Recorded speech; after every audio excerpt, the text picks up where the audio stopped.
two motorsports, two worlds, one common thread. Raw emotion. These aren't just races, they're battles of will. But which is more extreme? Which sport is best? I'll let you guys decide after seeing all these crazy moments. So make sure to watch till the end. And what better way than to start with teammates? Obviously, that can lead to quite a bit of tension. And when I say quite a bit, I mean a load. And if they're battling for the championship, then it's game over. One of the more extreme situations we've seen in F1 was Sebastian Vettel and Mark Webber in Turkey back in 2010. On lap 40, they ended up on the track fighting for the win, with Webber in first and Vettel right on his tail. And with Vettel getting closer, he was obviously going to go for the overtake. Webber's left the door wide open. Oh, did it come together? Webber and Vettel have come together. That's Vettel going out, Webber going out. What was going on there? Such a nasty crash, not gonna lie. And Vettel just exploded. What the f*** are we doing here? What a stupid action! I'm going home. And while Webber kept going, Vettel, after getting out of the car, made sure everyone knew exactly how he felt about his teammate. Can you even imagine the team talk after the race? In NASCAR, it's no different. In fact, it usually gets even crazier. Take this moment back in 2022. With 21 laps to go at Auto Club Speedway, Joey Logano was battling the Hendricks of Kyle Larson and Chase Elliott for the lead. When, all of a sudden, Larson, who was right beside Logano, made this sudden move, almost sending Elliott into the wall. Look at this! Whoa! I think Chase might have hit the wall there. Elliott's response didn't take long. Stupid mother.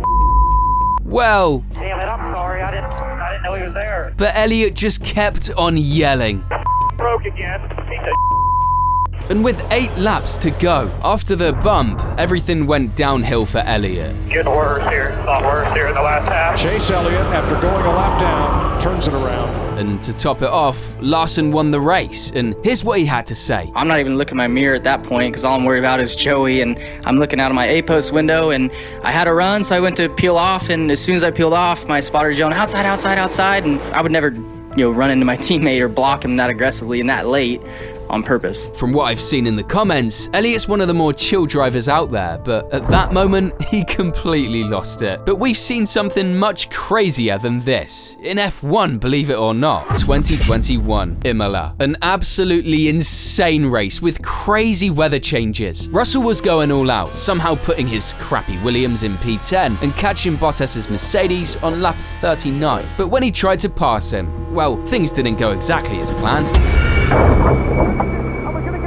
Car now, because that's Valtteri Bottas and George Russell. It was a pretty odd crash, to say the least, and even they couldn't believe it. But Russell wasn't going to let it slide. So he went to find Bottas after getting out of the car to give him a little surprise. It was a little jink right and left, wasn't it? Yeah. Well, he believes that it was Valtteri's fault. Neither of them were owning up to the crash. Who was at fault here? What the f*** was he doing?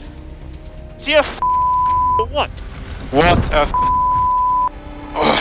Anyways, this was nothing compared to what went down with Clint Bowyer and Ryan Newman. Like, seriously. Bowyer and Newman had a few run-ins during the 2019 All-Star race in Charlotte, but the worst one happened on this cooldown lap, where, honestly, I'm not even sure how to explain it. Both made it to pit road, and Bowyer got out of his Ford first. But Bowyer not happy at all. Like a machine. Thank God they pulled him away. I mean, it looked like Bowyer wasn't going to stop until he ripped Newman's head off. But after that, they didn't stop fighting.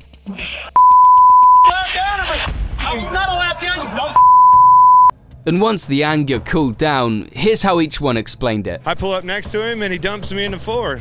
Where I come from, you get poked in the nose for that. That's what he got. Doesn't take much of a man to try to fight somebody with a helmet on. I think he should be embarrassed of himself. NASCAR drivers definitely don't mess around. fucking psychos, man. Race incidents can get incredibly tense, and it's one of the reasons we have yellow flags and safety cars, to give drivers a break and cool things down a bit, right? But what happens when drivers just can't keep their cool during these moments? Take the 2017 Azerbaijan GP, and more specifically, Sebastian Vettel and Lewis Hamilton. Both were gunning for the win when an early safety car came out, cooling things down for a bit, but the race got completely out of control even before it resumed, just as the safety car was pulling into the pits on lap 19. Lewis is backing up the pack a little bit. Oh, he went into him. But that wasn't all. Wait, he brake tested me. Honestly, I've never seen anything like this in F1, and of course, neither of them were happy. Vettel got a 10-second stop-and-go penalty. And Sebastian Vettel has got a 10-second stop-go penalty for dangerous driving. When did I do dangerous driving then? And the race was a complete mess for both. Okay, Lewis, looks like headrest is just a little bit loose at the back. Just see if you can pull it into position on the straight. So we've been instructed we have to pit this lap. With neither making it to the podium, but the drama didn't end there. It sets a precedent within Formula One. I think it also does for all the young kids that are watching us Formula One drivers drive and conduct ourselves. They've seen today how a four-time world champion behaves, and I think hopefully that doesn't ripple into the younger categories. I think that was just not the right way to do it. Exiting the corner, accelerating, and then braking. I don't think there was any point of doing that. At least in the next GP, with things cooled off a little, he said sorry. Yeah, am I proud of the moment? No. Can I take it back? No. Do I regret it? Yes. So I don't think that, we need to drag it out any longer. And yep, NASCAR has its very own version of this moment, but obviously 1,000 times crazier. Enter Kyle Busch and Ron Hornaday in Texas back in 2011. Now, if you know anything about Busch, you know he's one of the real hotheads.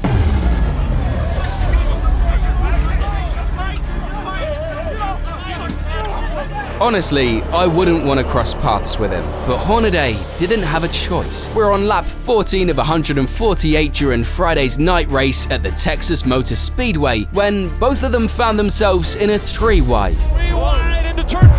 That moves Kyle Busch all the way up the racetrack. Somehow, both managed to keep their cars going. Then, right after, there was a caution. Caution down. Basically NASCAR's version of a yellow flag in F1, so they were supposed to chill out a bit. But Busch's reaction, I've got no words. It's all good, dude. And Kyle Busch is going to turn championship contender Hornaday to the wall. Well, Kyle Busch should be parked for this race and maybe the rest of the season for that. Yeah, no fucking way. Simply insane. If that's not losing it, then I don't know what is. That pretty much trashed Hornaday's shot at the title, and he had a few things to say to Busch. I mean, this is just stupid. I mean, he knew what I was going for. He knew I was there. He had to lift too. I mean, if I'd have lifted, I'd have hit the back of the slower car, slower truck, and it would cause a big wreck. But he just drove me in the fence. I mean, he just ruined a perfectly good race car. Busch's explanation, absolutely priceless. I ended up losing my cool, and I've been wrecked 4 weeks in a row, and finally I just had enough of it. And so I'm sorry it was Ron Hornaday, and he's going after a championship. You can't place all blame on one person. There was 2 people that got into it to begin with, and there was 2 people that ended it. At least he owned up to losing his cool, but of course, he wasn't going to get away with it. He got suspended from driving for the rest of the weekend, hit with a $50,000 fine, and put on probation for the rest of the year, meaning if he messed up again, he could get banned from NASCAR. That accident, well, just the first part, thank God, reminded me of Adrian Sutil and Jarno Trulli on the opening lap of the 2009 Brazilian GP. They were pushing hard to keep up close to the lead when, suddenly, all over the place. Oh, there's problems there as well. That's Sutil, and there's a Toyota there. Was that Jarno Trulli? It is Jarno Trulli. It was game over for both. And the first thing they did, look for each other, of course, but not in a good way. They still tripped over themselves on the exit of 2. And Jarno Trulli there, very, very unhappy indeed. Neither of them was going to take accountability for the crash. And guess what the FIA did? They had the bright idea to throw both of them in the same press conference for the next GP, just to keep the tension alive. And, of course, it didn't disappoint. I think there's nothing to discuss, it's quite obvious incident. I was the one who just were driving, and he lost control of his car and crashed in my back, so... If you want, I can show you some pictures, so probably, I don't know if you're blind, but It can clearly show you that my front wing is next to your front wing. So. But you were just not going. No, you were just not going off the power. It felt more like a couple arguing over whose turn it is to take out the trash, while Raikkonen and Alonso were just there, enjoying the drama. That drama went on for a bit, but it never got as intense as this next incident, which of course is from NASCAR. I'm talking about the showdown between Kyle Larson and Bubba Wallace in Vegas in 2022. It all started when they touched on lap 95 of the South Point 400. Big battle off of turn 4 here. And then, And he comes back across the track.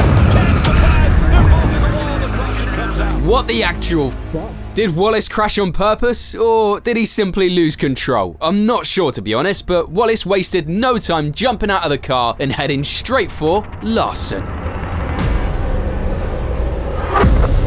Kind of surprised by Bubba's frustration. I know that he felt like he had a winning race car. After seeing a bunch of NASCAR crashes like this, I guess it's just how drivers sort out their beef. After that, Larson admitted he was partly to blame for the first bump and even kinda understood Wallace's side. I obviously made an aggressive move into 3 and got in low and got loose and chased it up a bit. And yeah, I mean, he got to my right front and it got him tightened into the wall and knew he was going to retaliate. So, like I said, I mean, he had a reason to be mad, but his race wasn't over until he retaliated. So just aggression turned into frustration. And meanwhile, Wallace made sure everyone knew if the second bump was intentional or not. I'm smart enough to know how easy these cars break. So when you get shoved into the fence, like deliberately, like he did, trying to force me to lift, steering was gone. So just so happened to be there. Hate it for our team. But believe it or not, in F1, things can get just as heated. It hasn't happened often, but it has happened. Sao Paulo 2018 ring a bell? Verstappen was leading the race on lap 43 after starting 5th, with just enough of a gap to Hamilton. Outside goes Max Verstappen on Kimi Raikkonen into turn 1. Down the inside is Max Verstappen almost on the track and manages to squeeze past Sebastian Vettel. So is he going to go left or right, down the left he goes. Bottas gives him room. Max Verstappen says thank you very much indeed. Inside of Lewis Hamilton, Max Verstappen looks in his mirrors. Don't know why he was doing that, because Hamilton was alongside and then was passed. And they do rather like that one. Max Verstappen now up into the lead. Hamilton's going to fight back. He wasn't looking back. Full focus on finishing the race in first. No worries about his mirrors, or so he thought, because Ocon had other plans. The French driver was a lap down on fresh tyres and was rapidly closing in on Verstappen. And then... Verstappen, the race leader, and he has spun coming down the hill. Verstappen has lost the lead to Hamilton by spinning out. What the hell was Ocon thinking? It was like he was going for the win himself. And Verstappen's reaction? Classic Max. What an idiot! What an idiot!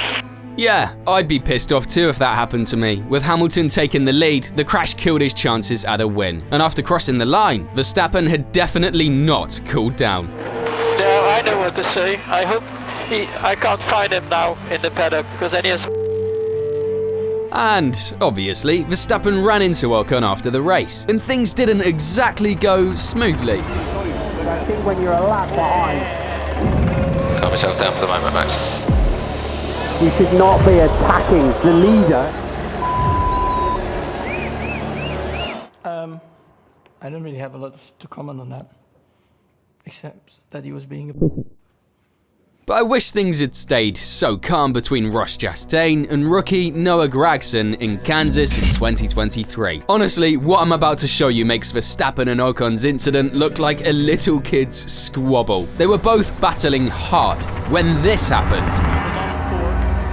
Yeah, it's a pretty good tire hit, as far as having a cut or something afterwards. To be fair, as someone who's very new to NASCAR, this seems like a racing incident, right? I mean, Gragson just got stuck between Chastain and the wall, didn't he? But Gragson didn't think so, and after the race, he went after Chastain, who obviously didn't agree. The result?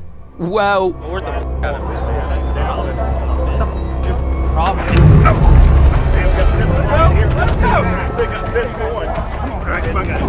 What the f... This This is closer to an action movie than racing, and the best part, it's NASCAR that's putting out these videos. Seriously, Americans know how to put on a show, and NASCAR even gave it its own show. And nope, neither got any penalties. And we're still out here debating whether or not F1 drivers should be allowed to swear. Obviously, NASCAR and F1 are totally different styles of racing and entertainment, but I thought, why not compare some moments? Haven't seen this concept anywhere on YouTube, so please let me know your thoughts, guys. And to be honest, every time I make a NASCAR video, I like it more and more. So if you have any specific stories I should look into, let me know. Make sure to watch this one next if you haven't already. And as always, thank you for watching.